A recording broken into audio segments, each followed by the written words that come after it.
Žmogui pasakė, ką jis turi jaustis, atsipalaidavęs, o nelaukia, kad bus ten persi paskui smūgis bus su ta vanta. Žmogus neturi jausti baimės, turi būti atsipalaidavęs, kad būtų nauda.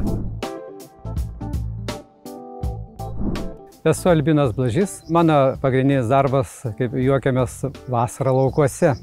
Esu agronomas. Mūsų darbas, taip iš pažiūros, sakykime, toks liktai labai judrus, bet gal tiksliau tiktų žodis mobilus darbas.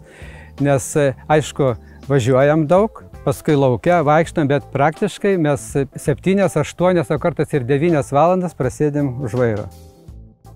Tada pradėjom taip galvoti, kad reikia kažko tokio ir sveikatinimą to užsiimti. Pasistatėm tą jau trobesius, jau įkūrėm tą sodybą, pasistatėm pirtį. Aišku, dar prieš tai, kadangi ten vieta tokia buvo užmirkus, dar įsikasėm tvenkinį šalia pirties, tai toks kaip ir visas kompleksas, sakam, nuosavas spa. Toks būna. Pirtis, kaip nebūtų keistai, praturtina gyvenimą tuo, kad pradėti daugiau domėtis, kokios yra procedūros, kaip teisingai tą daryti.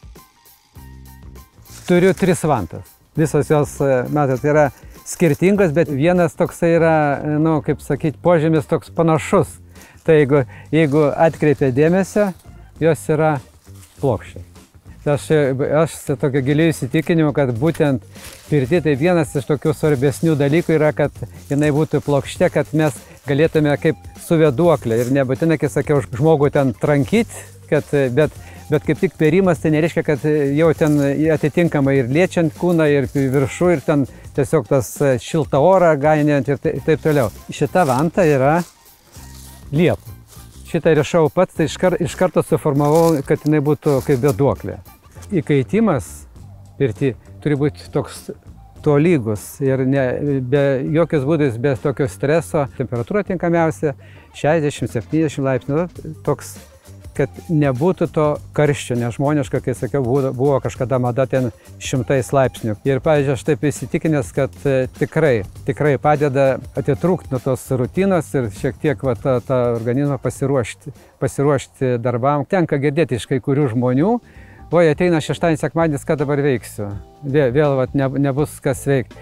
Nežinau, man kažkaip šitos klausimas tokio nekyla. Tiesiog, kada yra daugiau veiklų, taip ir susidėlioji. Tada ir gal net ir tą darbą kažkaip planuoji, nes turi viskam laiko užtekti. Ir darbui, ir šeimai, ir pomėgiam.